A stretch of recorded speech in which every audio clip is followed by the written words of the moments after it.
don't know. Chevy explained that there were 4 other people sitting There at were the 4 table. people sitting here, and what was the line I was saying? I'll just get to it, Chevy. We're running a little late.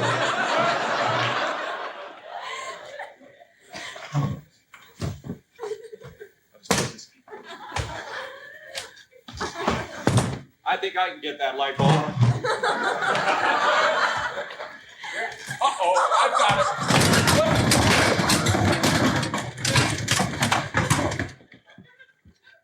Live from New York, it's Saturday night!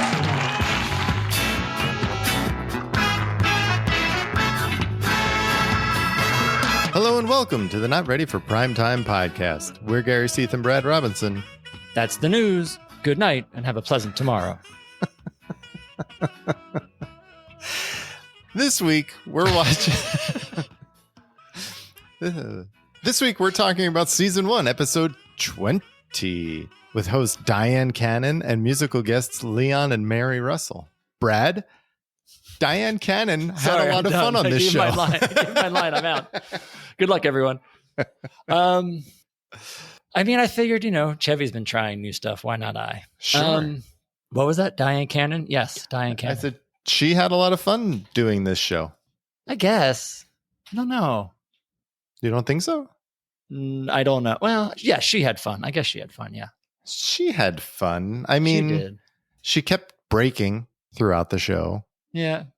There are a few times she really enjoyed Chevy. Chevy really enjoyed Dyan Cannon. Let's be honest about this story. I think, it definitely went both ways. It was, I don't know. I don't think I can call it an interesting episode. That would be a lie. It's interesting. Dyan Cannon, interesting. Okay. I think she's another one of those people who people of our age and especially younger don't realize or appreciate. Like I knew she was in Bob and Carol and Ted and Alice, which was her first film role, which is interesting because it's just like Madeline Kahn last week, her first big film role, and she's nominated for an Oscar. Right. But other than that, the only thing I knew her from, other than sitting at Laker games, was Caddyshack 2, which no one should be thought of. No, that's true. R.I.P. Jackie Mason. But she was like, I guess, a big star at this point. She had been in Bob and Carol, Ted and Alice, and a couple other movies. Apparently, in 1973, she was named Female Star of the Year by NATO. By NATO? Well, the National Association of Theater Owners. Yes, they're called NATO. Oh, okay. Sorry. I've been watching too much news. Okay. Gotcha. But I really couldn't discern how or why that title was bestowed, because she was in a bunch of movies, which I honestly don't remember. And when I saw the list, they didn't ring a bell. So I was just intrigued on how she was such a big draw. Oh, I don't know either. She had been married to Cary Grant at this point and divorced in the 60s. Yeah. For 3 years. Right. Yeah. Which was, I think at this point she was doing a show in Vegas, because I learned, because I didn't know, that she apparently took a 4-year absence of acting from 1974 to 1978. So she wasn't in movies at this time. Huh. She came back with a bang, though, in 78, because she did Heaven Can Wait and got nominated for another Oscar. So she's definitely been around and done some stuff. And she directed a movie. She is the first, I did learn, she's the first female to be nominated for an Oscar in front of and behind the camera. Really? Much like our friend George Coe, she produced and directed a short film. She did. I believe you. In 1976, it was nominated for Best Short Film. So she, as producer, was nominated. Wow. When I read the Vegas thing, I was like, that's it, because they want her to come and sing on the show. Because everybody who comes on the show, at least in the second half of the season, has to sing. That, I think, was a mistake. I mean, there's a lot of mistakes in this episode. I'm sorry. This is... I mean, this show took place 2 days before they all go to LA and win the Emmys. And they're not taking a break. Like, they do these 2 shows, and then they're all leaving to LA for at least a day or two for the Emmys. And then they're coming back and doing Buck's episode. Right. And I'm just wondering, is it they just don't care? Like, their mind's elsewhere? Like, let's focus on travel and going to the Emmys and going to parties and that kind of stuff. And or do they know they have a show the next week with Buck Henry that they want to be really good? So they're like, let's just put up all our shitty sketches this week. And anything we got good, let's save for Buck for next week. I mean, we'll see when we get to the Buck Henry episode, but it's so bizarre that this episode, especially after the Madeline Kahn was so good, can be so bad. Yes, but I think part of that too was, and maybe I'm giving Madeline Kahn too much credit, but I thought she was fabulous. Think you can, but go ahead. Well, but what I'm saying is I think Madeline Kahn made that show better. I do not think Dyan Cannon made any part of this show better. No, I guess not. Oh, you're doing the horse impression like she insisted on doing throughout the entire episode.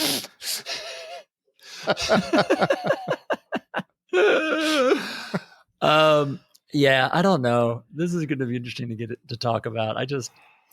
There's just a lot of misses, sadly. Should we get into it? Let's delay no longer.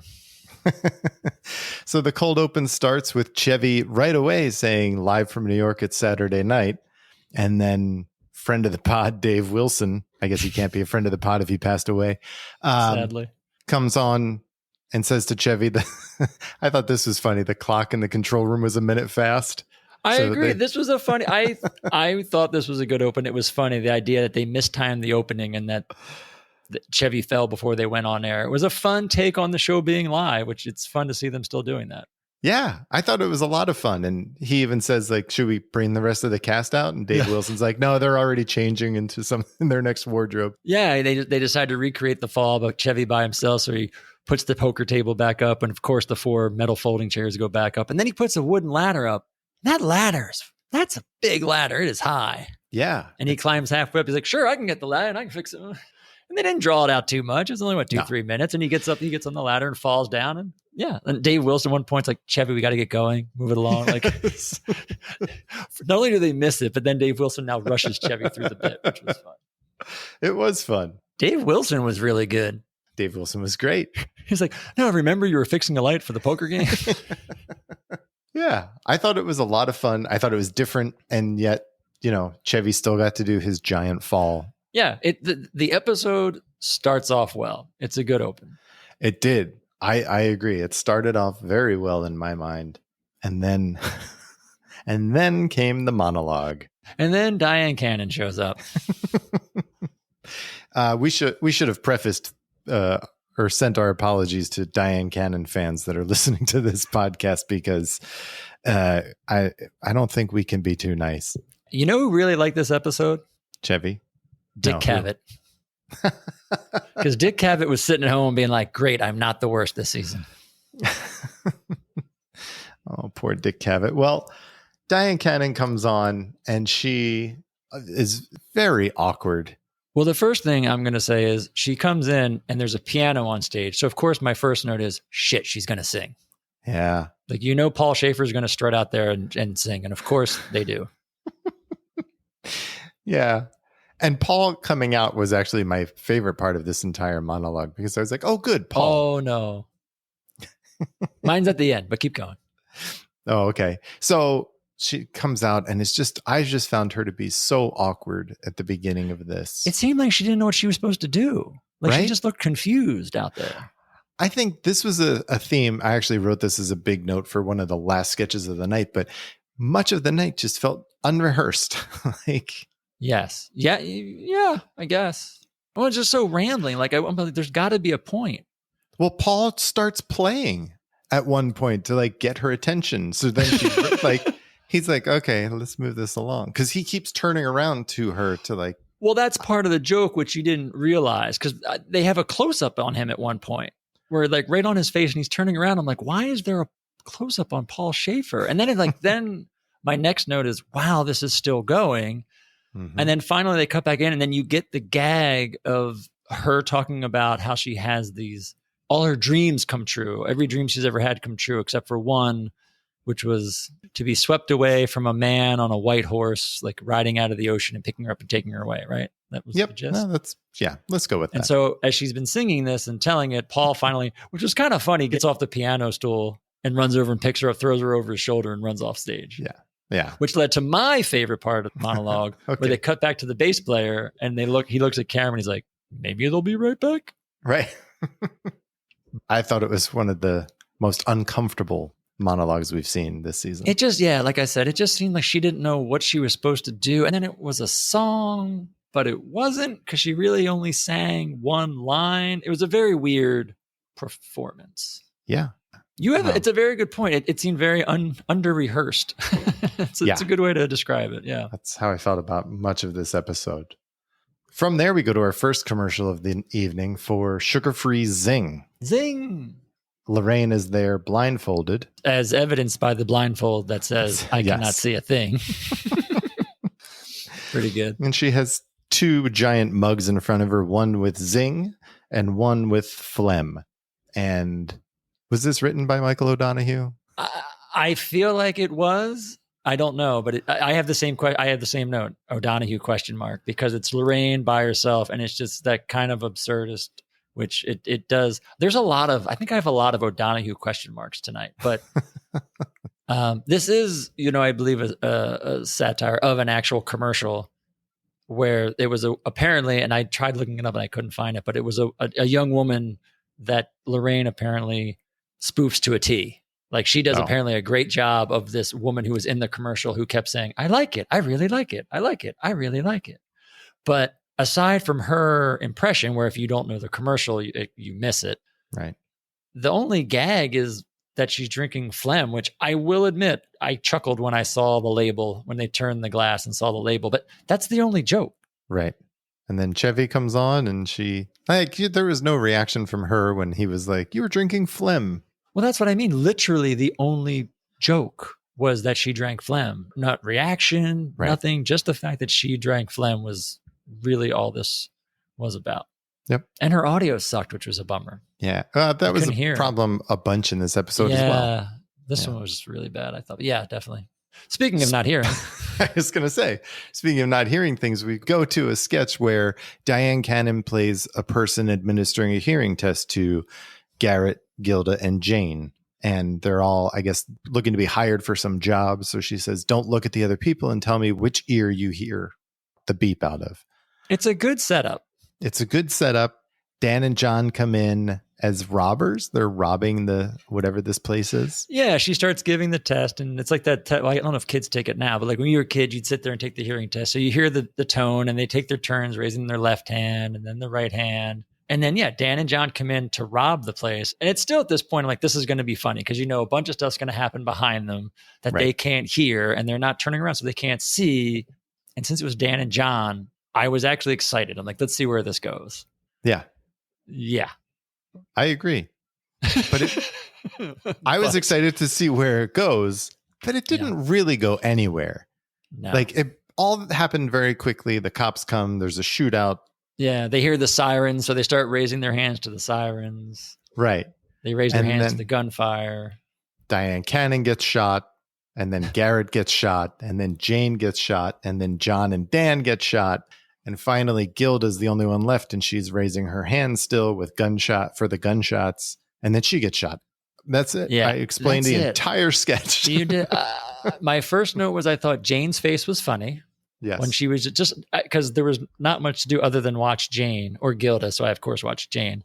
And just watching Jane's face the whole time while she's sitting there and just listening and waiting for the tones was just fun to watch. I thought Garrett getting shot and hit was kind of funny. He took a good fall and it was funny. James was decent. And then, of course, so everyone in that room is dead other than Gilda. And of course, she's going to keep going on. Like, that's obviously what's going to happen. But her getting shot at the end made no sense because it was like a good 20 seconds after everybody else was shot. So like, why are they even still firing bullets at this point? Just logistically of the whole thing. And I mean, obviously they just needed an out. Yeah. And I feel like, and this is my Michael O'Donoghue question on this sketch, is I feel like, and I don't know who wrote this, but I feel like whoever wrote it, they're like, well, what do we do to end it? And they're all sitting in the writer's room. And I feel like without even looking up, O'Donoghue just says, shoot her.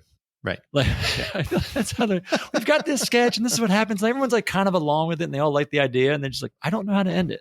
Again, not that I have a better way to end it, but. Yeah, I don't know that there's a better way to end it, but it did feel like a lot of tonight that it just dragged on. Yeah.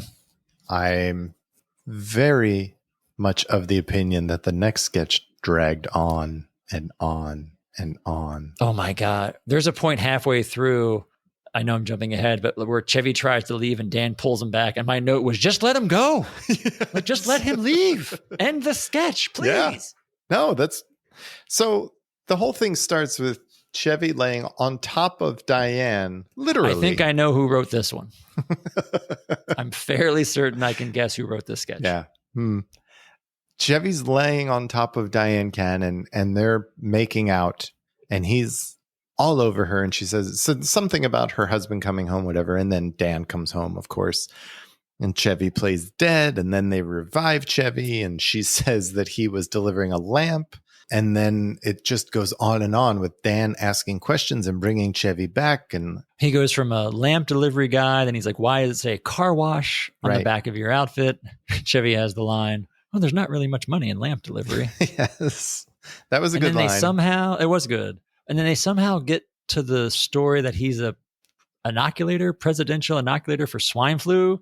And then it felt like 45 minutes later, Chevy finally leaves. Yeah, because he leaves to go get the vaccine. He's like, let me have it. Let me go get it. I have the vaccine in my truck.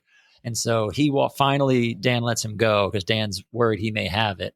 And then he's sitting and talking to Dyan. And then you hear the sound effect of car door slamming and truck driving away. And Dyan Cannon convinces Dan that he has swine flu. And then we get to this part. Yeah.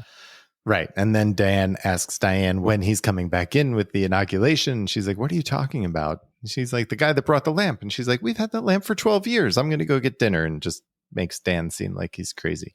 She was gaslighting him, Brad. That's what the kids call it these days. Oh.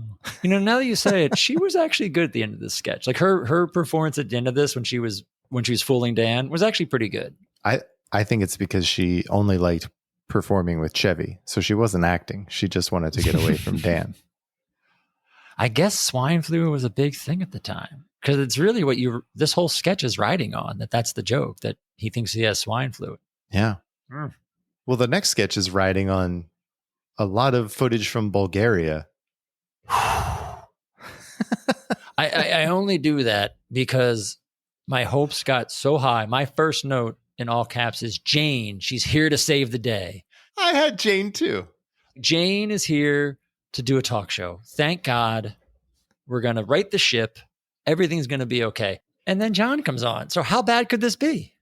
Well, I guess we'll soon find out. So John comes on. The name of the talk show is Vacation Land Adventure, hosted by Jane Curtin. And John comes on as a Bulgarian man named Pyotr, who is there to advertise Bulgaria as a vacation destination because they are celebrating the 21st year of World War II being over.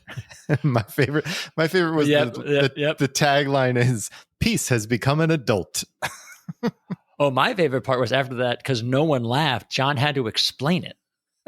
21, which I have a feeling was an ad lib because nobody laughed. Yeah. This is one where I agree with you. I was super excited to see Jane. John came on. I had high hopes. And then I just felt like the writing took it nowhere. It's not John's best performance either. His accent comes and goes, so he falls in and out of John and the character, which was noticeable. And that doesn't help the fact that it just goes on. And the joke of it is he comes on to try to promote the summer and the winter. Right. And he brought Bulgaria. 2 reels of film with him, but he lost the reel of the summer promo. So all he can do when Jane's like, that's a shame because you want to promote the summer coming up in the summertime? Right. And so he's forced to show this Bulgarian winter landscape footage. That's why I'm like, this is something I'm like, let's get this out of the way before Buck shows up next week. Right. Yes, but it also felt like it was another unrehearsed or under-rehearsed piece. It felt under-rehearsed. Not by Jane, but it definitely felt like John was not, it wasn't clicking for John. Yeah. Yeah. No. I mean, let's be honest. Jane could do this in her sleep, this role. Yeah. And she was great when he does some Bulgarian joke that is nonsense. Her reaction was great. Yeah. That joke not landing and her reaction playing it off is pretty funny. Yeah. Well, that was where the funny stopped on that, really. And it didn't pick up again in the next bit either. Yeah, but see, this is interesting. I'm going to hear your explanation or description I want to hear a Okay. description of this because Of what it may happens. play into my theory. Yes. Okay, so Dyan Cannon comes on to introduce Leon and Mary Russell. I see where Mhm. you're going. And Dan comes up behind her, seemingly unbeknownst to Dyan Cannon, Yes. and comes on to try to be the dream that of hers that didn't come true. And so what was his gag? He's a guy who is hoarse, and he comes out that's what talking it with a is. hoarse voice. He's like, Right. I'm hoarse. And she Right. explains, I don't want a guy who is hoarse. I want a guy Right. who's on a horse. On a horse. Right. Yes. And she talks him through that, and he goes away very quickly, and he keeps looking at the camera as he's walking away, which I thought was odd and funny. And then she introduces Leon. He did have a funny joke before he left where he's talking to Lauren, but Lauren's on the phone with Brian Epstein, which I thought was, Yes. especially since he's been dead for, I don't know, 8 or 9 years at this point. But it was At funny least, playing yeah. back to that whole trying to get the Beatles on the show joke, which Yeah. I thought was funny. Yeah. And that was all, it turns out, an intro for Leon and Mary Russell. And we learned this is apparently our runner for the episode, which is an interesting runner. It's kind of back to the Elliot Gould Gilda Exactly. joke, which is fun. But this is why I kind of thought this might have not been planned out or she was in the know, because one, she comes out and dives right into the intro. Yeah. At which point the applause is actually pretty loud and it takes away from Dan's entrance and Dan's first couple lines. And then, like you said, she, again, genuinely sees surprised that he's there. So she's either doing an amazing job acting or she's legitimately surprised. And the fact that like she didn't set it up, she didn't set him up. Right. That's what made me think it was a surprise because we don't do it justice, but the way she comes out and just goes right into the intro and the audience starts applauding, it takes away from the joke bit of this intro. Yeah. I mean, you say we don't do it justice as if it deserves grand fanfare, but it's fine. It's fine. It's better than Garrett's. This is where, Spoiler alert. where I thought she was enjoying herself because she was genuinely laughing at Dan at certain parts of this. She just does. She seems genuinely surprised, and we'll talk about it on the other ones down the road. Well, as I said, it was all a big intro for Leon and Mary Russell. Yeah. They come on and sing Satisfy You.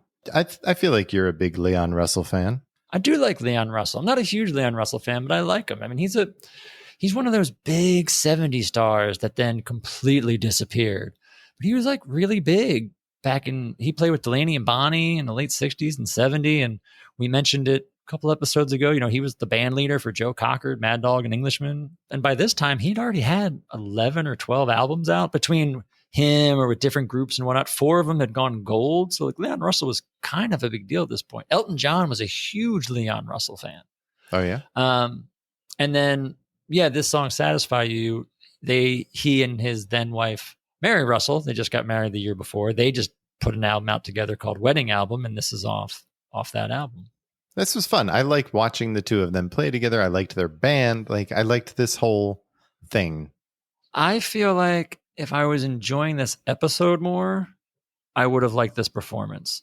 You're not even allowing yourself to enjoy this performance. No, I wasn't. I mean, this is by no means my favorite Leon Russell song either. I mean, I didn't know this song before I heard it, but I liked the end. The end got good when he started screaming and they started getting into it and he started acting like a madman. That was kind of fun.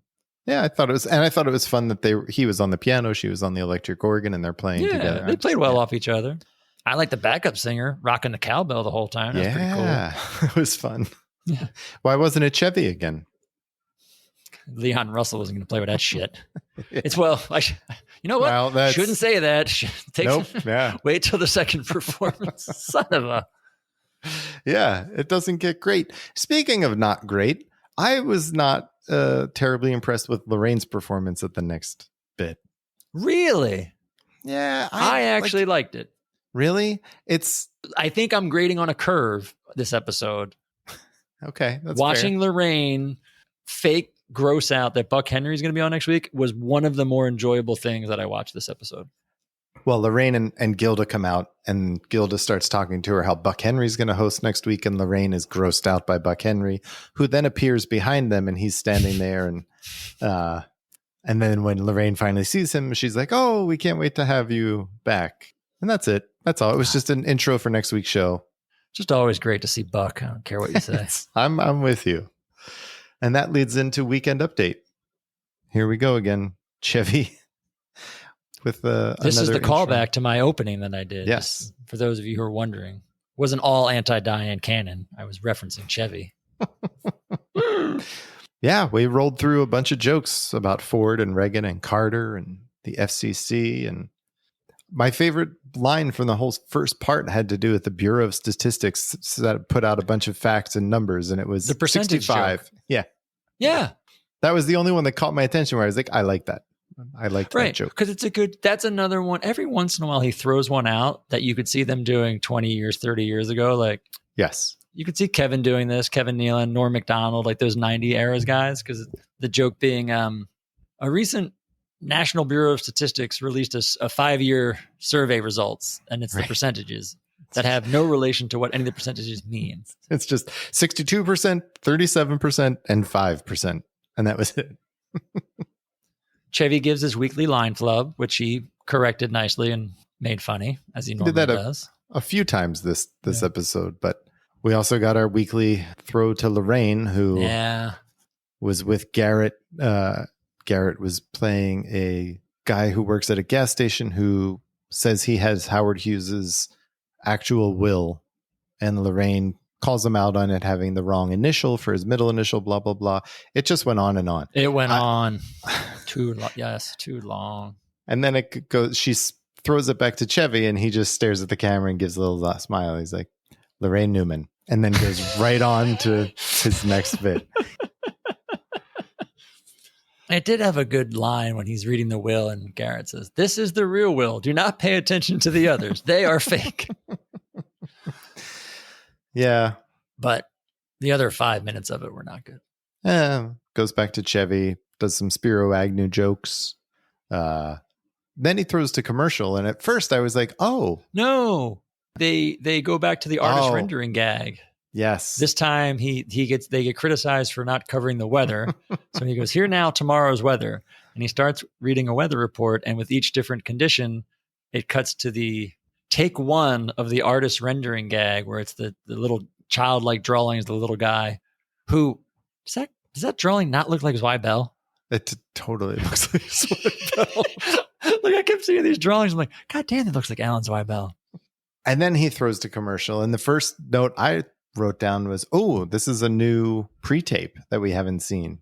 Oh, because my first note was, what in the hell is this? Well, it's because we have stock footage of some hotel, and I didn't realize it was on fire or whatever at first. Oh, yeah. The first shot is a hotel on fire, and the second shot is like guys with machine guns firing at people off camera. That's why I'm like, what is happening? Yeah. And we see Jane tied up as Anita Bryant in Beirut with John and Dan dressed as two guys who are holding her hostage as she talks about orange juice and puts out the good word about orange juice in war-torn Beirut. Danny's eating an orange, like skin and all, like it's an apple, just like jumps into an orange, starts eating it. I don't know. I know. I mean, we go live. It is a live sketch. What did you think about when they came back into update? The gag they pull with the fire that's out of control. I thought it was good. I enjoyed it. So Chevy comes on and he's reading a piece of paper that's on fire about an out of control fire in, I think it was Louisiana. And the page is already at least half burnt by the time the camera cuts it back to him. Yeah. It went up fast. And there was no rebuttal this week. No Emily Latilla, no John, no anyone else coming to the desk. Was also not a laugh at the Generalissimo Francisco Franco joke where they're talking about movies and they say the only movies he likes to watch now are underground movies. Yeah. Not only did it not get a laugh, I'm pretty sure I heard somebody groan like in the crowd. Seriously. No, I believe you. But you know what I did like? I did like at the end, he did the joke, and it's a callback. We haven't seen it in a while, which I thought worked, where he says, "We're running out of time, so I have to combine the next two stories." And it's still smart. It's still funny. It still works. And the fact that we haven't seen it in so long, it was good. It was a good and joke. It's one you have to pay attention to. And if you listen to what he's saying, it's very funny. But for me, the highlight of Weekend Update was Garrett coming back as the headmaster of the school for hard of hearing. Apparently for you and some lady in the crowd too. Yeah. Like, who is that? Like, so he like sets the bit up and someone yells off screen. Even Chevy looks like, what the? Like, I don't know if that was an audience member, like excited or something bad happened, but it was just It may have been Dyan Cannon. She was feeling good at this point in the show, I think. Yes. She was feeling good in the next sketch where she tries not to laugh multiple times as we enter a funeral parlor where Chevy, as a minister, is eulogizing the recently deceased, and he has the hiccups. And the whole bit is Dan and Diane and Gilda are up behind him mourning, and they try to get him to stop hiccuping. Many different ways over a long period of time, they try to get him to stop hiccuping. You really didn't like this, did you? No, I didn't. This is probably my favorite sketch. I mean, it's not saying much, but I enjoyed this. I thought it was a funny premise. I had some laugh out loud moments. Like you say, he's got the hiccups. So the entire sketch is basically Dan and Dyan Cannon, and then at the very end, Gilda trying to relieve Chevy of his hiccups. And he does a bit finally, it's like the second thing or third thing, where I think one of them, Dan or somebody, goes and whispers into his ear. He's like, oh, good idea. And he holds his breath and he starts talking while holding his breath. I literally laughed out loud. Like, that was funny. It was my first, I even wrote, that was the first solid laugh out loud I had the entire episode, was Chevy trying to talk, holding his breath. And then Dan walks up behind him, taps him on the shoulder, tries to scare him. That one was funny. Dyan Cannon sits there and blows a paper bag up. Are you planning to go through all of these bits? No, because they don't get better. They were funny. I would disagree. This had a chance. Maybe to your point about the whole nothing being rehearsed this week, because if this maybe got fine-tuned a little bit, it would have been better, because I thought those things were all fun, because she goes to pop the bag, she does it 3 times, and it's like pitch perfect, like a record skipping. Pop, pa-choo, pop, pa-choo. But my next note was this bit's getting long. She kissed him again for some reason. Well, probably because Chevy wrote the sketch and that's what was written. I mean. And then she poured, that's when she thought it was funny, was she poured a pitcher of water on his head. And then when she sat down, this is Dyan Cannon, she was really having a hard time keeping it together. Yeah, and then Gilda gets up and makes some funny faces at him and slaps him. She slaps him and it ends. It's like, oh, okay. I mean, they needed an ending. At least it ended. Yeah. It went a little long, but I don't know. I thought this had some chances of life, I guess. I don't know. I'm trying to find something. There's not a lot in this episode to like speak highly of. So I'm just trying to find something good. This is all I got, is this one, I think. After that, Diane comes back on stage, and she is interrupted this time by Garrett, who comes up with 2 white, not horses, but Gilda and Lorraine, whom he said he just picked up on 42nd Street. I mean, nothing about this bit ages well. No. Nothing. Garrett, the ladies, nothing. No. And just to show you how little this show thinks of Dyan Cannon, they make her introduce the film by Gary Weiss. Well, I don't think he wanted to do it. You need to summarize this one because I can't. All right, this is going to be real quick. And Great. Don't like do what you did on the last bit and tell us about every frame. Go. Talk about it. Gary Weiss's film this week opens on Niagara Falls, and we see a newlywed couple at the falls being interviewed, and then it cuts to a couple of private eyes who talk about finding people cheating on their spouses, and it cuts back and forth with him talking between the newlywed couple and the private eyes, mostly about extramarital affairs. That was it. And then it ends with a dog. I wrote down stuffed dog ? At least Brad will like part of this. No. He couldn't help himself. God damn it, Gary Weiss. Yeah. This is the one that breaks me. I'm done with Gary Weiss. I can't do it anymore. I've tried to be open-minded. I can't. I can't. Look, that is fair. This is not fun. This is not funny. This goes nowhere. It doesn't say anything. It's literally just, I went to Niagara Falls, shot a couple of people, and now I have to put something together. At least this was Nick Cage's first film role. Nick Cage's? You didn't think that private eye looked like Nick Cage? That first guy? I did. I'm sorry. Right? Yes, I did. Yes. I heard you wrong. You're right. Yes. I did think the same thing. He does look like Nicolas Cage. That is the only part of this that's worth looking at. Oh, God. Oh, we have another shitty sketch. All right. Well, tell Keep me about going. this sketch. Do you have something on this? So, Diane, I don't have much. I just it's a parody of celebrity culture, bathwater of the stars, and the whole sketch is Dyan Cannon is in a bubble bath, so you can't see her. She's covered up in bubbles in a bath, and Dan pops up behind her as a pitch man, and they're pitching but bathwater. not like a fun Dan pitch man. Like you No, more like a want. weird, like a weird Hollywood pitch man. Like Yeah, a creepy guy. Yeah. yeah. This is a Michael O'Donoghue sketch, and it's basically O'Donoghue just showing his disgust for show business and celebrity because they rattle off all these B-level superstars whose bathwater you could get. I mean, did I mess it up? What did I leave out to describe this? No, you didn't. You got it. I don't think this is a very funny sketch, but looking back, talking about it now, Yeah. and what it's saying about celebrity and, everyone's obsession of celebrity, it's ahead of its time. Like, I think this actually plays better now. You're not buying any of this. I'm not. I'm being completely sincere. No, I know you are. I think watching this today, this sketch plays better and or funnier today than it did then.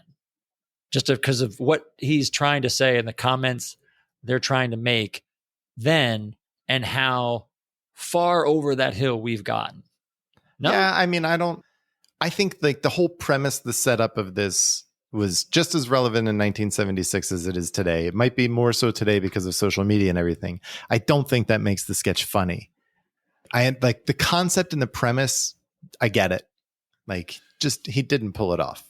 Do you think if this sketch was in an episode that wasn't so shitty, it would have played better? Like, not even Madeline Kahn, but like a Desi Arnaz or an above par episode. Do you think this sketch plays better? I don't know. I mean, because the problem right now is you are so unhappy with this episode. maybe, As a viewer, you're just unhappy you're still watching this. maybe. I mean, I guess you said like Desi Arnaz, and my immediate reaction was, I think Desi Arnaz in a bathtub would be funny or funnier. I didn't mean him doing it. I just meant that level of an episode of the quality. But him doing it would be funnier, right? Maybe. They probably pitched it to him and he said, no, that's why it's on this episode. They knew Buck wouldn't do it. So no, I don't know. I don't know. I don't know. They found a chance to bring back making fun of Cher. Haven't seen that in a few weeks. That's true. They did do that. That was kind of funny. But from this sketch, though, they go to another, audience reaction where they're going to put the chyron on someone. I'm just going to, I just got to give this. Yeah. This sketch is just, I got to give it credit because it's absurd. It's funny. It's out there. This is the only sketch that had, and I can't find the right word, but a voice or some edge. Like this had something to it. And this was the only sketch tonight that I thought had some sort of something that you could it could stand on its own 2 feet. Like everything else was just bad and like under rehearsed. I don't know. There's just something about this that it felt a little bit like there was something there. And like I said, if it was on a better episode, I think we would have liked it more. I think this could have been better if, like everything else, it was A, rehearsed, and B, cut down. Like it did not need to be as long as it was. And it could have been a lot funnier if you tightened it up. But it didn't. I don't think it worked. Yeah. Okay. And I think the audience agreed with me because they go back to the audience to put a chyron in front of someone, and the entire audience, but they're like, everyone looks miserable. Just like, what did we just watch? Everyone there is like, I also hate celebrity culture, and that was not funny. Wow. That's not me. That was what the audience was that's saying. what they were saying. Yes, that's what they were saying. That's okay. Well, and speaking of what the hell is this, let's talk about Chevy. The audience was not won over by the next sketch either, which is Chevy 2-camera doing a Marine commercial, a commercial for the Marines. Yeah. And he keeps getting interrupted for saying the wrong thing or doing something wrong by Dan, who is his officer and / director, I guess, of the commercial. Yeah, / director. Yeah. Exactly. And Garrett and Neil Levy friend of the pod. Have rifles with boxing gloves on them. So they just hit him with the boxing glove part every time. This is what I'm telling you. These are sketches they just threw away because they weren't writing because they had to go to the Emmys. Did Did they think they had to go to the Emmys before? Did they go to LA this week and like, oh crap, we should be? And then flew back Saturday morning. Shit, Diane's been there all week. Yeah, that's how this episode has felt, and that's definitely how this sketch feels. Yeah. I mean, Dan's good.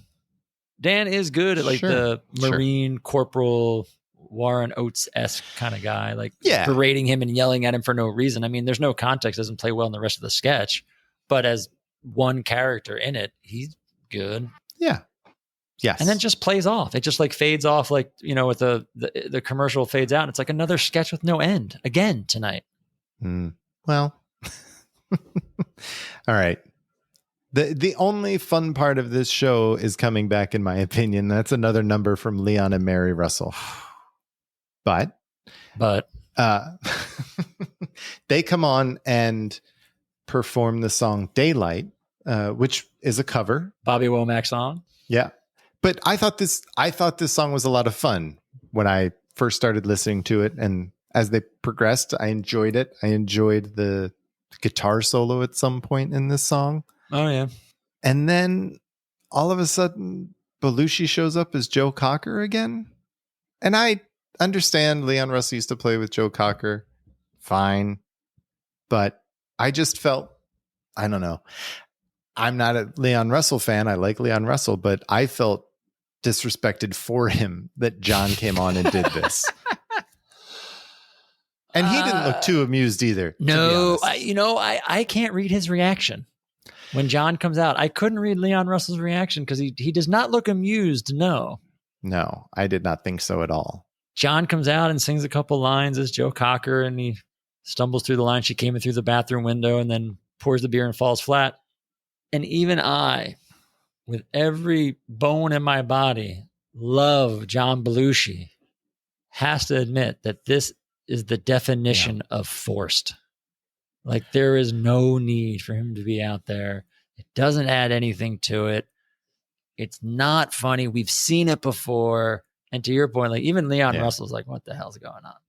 Let's compare this with the ABBA on the Titanic.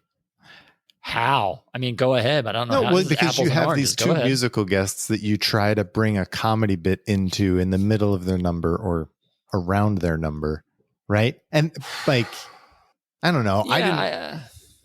I just disagree. I feel the ABBA thing, and this is why I like it, is because it was the show and O'Donoghue poking fun at ABBA because they dislike them so much, and it was so absurd. They're like, let's just be assholes. This was them trying to be hip and cool and put John in, playing off the Joe Cocker-Leon Russell relationship. That's why I don't think you can compare it. They did the ABBA thing to make fun of ABBA. They did this to try to be cool and be fun. Really? I think so. I'm guessing. I mean, I think if that's their aim, in my opinion, they missed. That's what I mean. It was just so forced. Yeah. Sadly. Do we have to talk about this next one? I hope so. Yeah. Is this the last sketch? No, it's not actually. Sorry. The next sketch is the one that prompted me to say, everything feels unrehearsed tonight. And it starts out with John and Gilda on a sofa. Do you disagree with that? I do disagree with you because I feel like this sketch was rehearsed and they performed it exactly how they wanted to. And it makes no fucking sense. Well, maybe the cameraman didn't rehearse then for this one, but the whole thing felt unrehearsed to me. John and Gilda on a sofa as a couple, and Dyan Cannon comes down as their daughter who's going out with Johnny Angel, and they insist on meeting him and blah, blah, blah. And then Garrett and Dan and Chevy come in, and they're like Hell's Angels, and they wreck the house and blow up the safe and steal the everything. Yeah, then that's it. So I wasn't even paying attention. Did you say that she was singing a song? Oh, no, I didn't. During all this. God. Okay, yeah. So they're doing all this. They tie the parents up and they're destroying the house while she's singing this song, Johnny Angel, about her boyfriend, Johnny Angel, which was like a Donna Reed song or something from back in the 50s. Whatever the hell that was, 60s, early 60s. But yeah, so that's what I'm saying. The whole thing is her singing this song, and then in the background, the guy is destroying the apartment and tying up the parents. And yeah. And she, back to my point earlier, not a great singer. The audio was horrible. And it just looked, it felt like so unrehearsed and just so thrown together. The only reason to talk about this sketch is to tell a story about what happened after it aired. Yes. So Please. as you say, they come in, the boys, as the Hells Angels. And apparently 3 or 4 days later, everyone leaves. They go to LA for the Emmys. They come back. And the Hells Angels show up at 30 Rock and like storm past security and go up to the floor. And they're looking for who's in charge because they're pissed that they had their, their letters or their colors on TV because they had that insignia. That was the Hells Angels insignia on the back of their costumes. So they get them in the office and there's like a secretary. I think our buddy Neil Levy was there and they're like yelling, like, who's in charge here? We want to know what's going on. And they somehow make their way into O'Donoghue's office, which I love. There's a version of this story that when they storm into his office, he spills the tea he was drinking down his shirt. Who knows whether or not that part's true. But they're in O'Donoghue's office and they're yelling and they want their stuff back. They want their colors back. So O'Donoghue yells out to somebody in the hallway and they say, well, wardrobe opens up. And once they open up, we'll get everything to you and we'll return everything to you in a few hours. Oh, no problem. And so the Hells Angels leave. And then Dan shows back up a few hours later and they're telling the story. And of course, Dan thinks it's the greatest thing ever that's happened. And so when the wardrobe department shows up later that day, Dan and Michael O'Donoghue and Neil Levy, they grab the costumes because Dan apparently was very involved. He supervised the designing of the costumes, which I guess he probably wrote half the sketch then, but he was very involved in the sketch. So he went with them. The 3 of these guys take a cab. They go downtown to return the colors and they return them. And Dan basically sweet talks the Hells Angels and compliments them how great they are and they're great Americans and they love what they're doing. And basically by the end of it, the Hells Angels are like fans of the show and love Dan to the point where they would show up sometimes randomly to be guests in the audience for shows. But they befriended Dan. They used to apparently work the door at the Blues Bar, the After Hours Club him and John own. Oh yeah, that's right. Like it starts off as them so pissed off and Aykroyd just sweet talks his way into them. That's lovely. My favorite part is just the story of the Hells Angels coming in and busting into O'Donoghue's office. I mean, if it's true, who knows? But yeah, well, who knows if that's true? What we do know is that Alan Zweibel wrote the next sketch. Yup. This is a commercial for Kresk toothpaste, where Gilda comes into a general store and starts talking to Mr. Goodman, who asks about her son, and she says, "Oh, he recently died," and then he convinces her to buy Kresk toothpaste for her son. I mean, this is a parody of an actual commercial. I actually did find this one and watched it, where it's a little girl comes into a very similar store and talks to the old man, Mr. Goodwin, in the commercial for Crest. I think this is another example of the O'Donoghue just influence on the writers. Like, yeah, he didn't write this. Zweibel wrote it, but there's this underlying theme of death that we've seen all season. Back in the Christmas episode, when Chevy had the sketch that he wrote where he was the arrested for murder as a college student. Franken and Davis had written, like, there's all these underlying themes of death that even if O'Donoghue doesn't write it, you can tell he's influencing whoever has written it, because this just seems so out of character for Alan Zweibel to write. But I feel it's not the best commercial parody in the world or commercial sketch in the world, but it doesn't help that it's on such a bad episode. I do think Alan Zweibel recovers a little bit in the next bit, though. He, in fact, is probably the highlight of the next bit for me. So Dyan Cannon comes on again to introduce a home movie, we find out, but John comes in riding on the back of Alan Zweibel as Horace. So John rides in on Horace to fulfill the dream of Dyan Cannon's that had never come true. I'm here. I'm on my friend Horace. Yes. And poor Alan Zweibel is holding John up that entire time. He looks so embarrassed. He does. Like, Zweibel looks just so embarrassed to be on national television holding John Belushi on his back for 3 minutes. But I thought it was fun. Like this, I did going too. Through this bit again, this being the runner and everything. It's like this one worked for me. This one, like, she had fun with it. Again, she genuinely, I thought, was laughing during this. Yes, she was. Seemed genuinely surprised. John was fun. Zweibel at one point almost like leaves halfway through the sketch. He grabs no, this way, Horace. Grabs his face. Points it to the camera. Yeah, that was fun. This might have been the highlight of the show for me. Yeah. I feel like John's got a lot of work tonight. Yeah? I don't know. It's between this and he was just in the Crest commercial, which was live because you could see him. He's still in the outfit and he's like brushing the hair. I don't know, between this and the crappy television thing with Jane and the live commercial. I don't know. I just feel like he's been in a bunch. They introduced live movie is what this so they was a setup for. Another intro for a home movie called Hubcap Thief. So a guy goes to steal the hubcap from a car as the driver of the car goes in to a house and his hand gets stuck on the hubcap. And then the whole bit is that this guy is stuck to the hubcap and rides with the car. And there's like stop motion of him in different positions as the car goes down the street. I like the frame cutting when they try to show the car drive away and then his hand's still in it and they just keep cutting a few frames out. And like that part was pretty funny. I thought it was a good job. Yeah, I thought they did a nice job on this. They pull up to a stoplight and the person in the next car over asks the guy whose hand is stuck on the hubcap for directions on the map. I thought that was good. It was a little long, but whatever. These have been kind of on par, funnier than Gary. Well, I know Gary Weiss isn't making funny films, but they're more enjoyable, funny or not. These home movies have been more enjoyable than the last few Gary Weiss films. It was good. I thought it was a fun home movie. And that's it. We go to good nights. Dyan is on stage with the entire cast, -1, talking about how much fun she had, how great the cast is and everything. And then, of course, Chevy comes in wet on a white horse. Shirtless. And Chevy's in really good shape. Surprisingly good shape. I will give him credit. Right? Yes. Yeah. They help Dyan up onto the back of the horse and then they walk around the studio as they do good nights. And she again looks genuinely surprised. No, like she looks like she had no idea that a goddamn horse was going to walk out to pick her up. Well, I mean, I don't know. She's either an amazing actress or half of this wasn't planned. It was a good night. It was the end of that running gag. For what the show was, yeah, it was a good way to end it off. It was funny. I like Jane's reaction at the end when after the horse takes off and then Gilda jumps on Danny's back. Dan takes her off stage.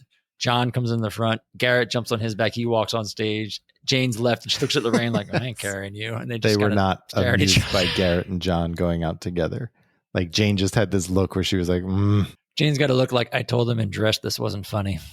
And that was it. That was our show. Episode 20 in the books. This was not a good episode. Yeah, let's not do that again. I mean, I have to put this below Dick Cavett. I think that's totally the sketches weren't good.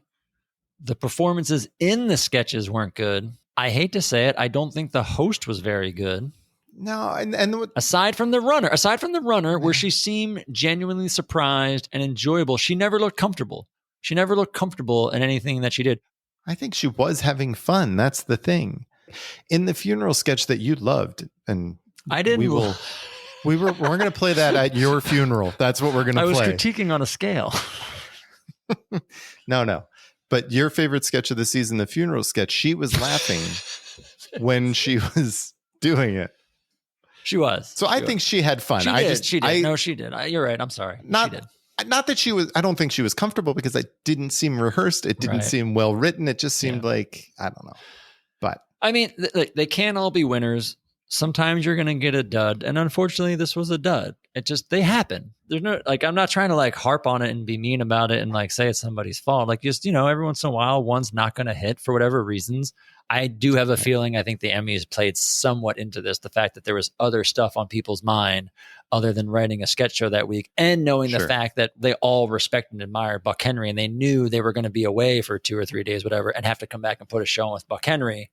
I have a feeling people were writing stuff this week for Buck Henry and not writing stuff for Dyan Cannon. Yeah. That's what their time was this week, was writing jokes for the Buck Henry episode and reaching into their back pockets. Oh, what do we have left that we have pitched out for the last 3 weeks that nobody used? Okay, great. Let's play that. Well, Brad, what's your best bit for this week's episode? None. Zero. None? Nothing. Not and the I don't even sketch. feel bad. I actually feel bad now because I feel like I should have said Our Town for Dick Cavett. Because the more I've thought about it, that actually was a good sketch. And I think it deserved credit. This one, none. I've got one. What? The cold open. Because it's one of my favorite cold opens of the season. I mean, it is the best thing probably on this episode, but I feel like we've seen a bunch better. Better cold opens? Yeah. Yeah. I mean, that's fine. I love the Joe Claiborne one, and the Christmas one is also better, I feel like. I do feel bad, though. I feel like I should have.